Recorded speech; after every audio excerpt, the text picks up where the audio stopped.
How to add Instagram link to your Facebook profile. In this tutorial, we're gonna learn how to do this easy and quick. Let's do it. So you need to come and open your Facebook.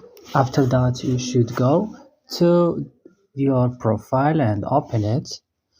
And right now you have to come here, edit profile.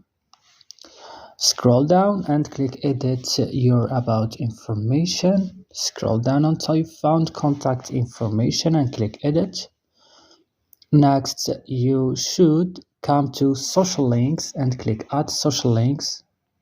You will choose Instagram here and you will write your account name, for example, in app. I don't know.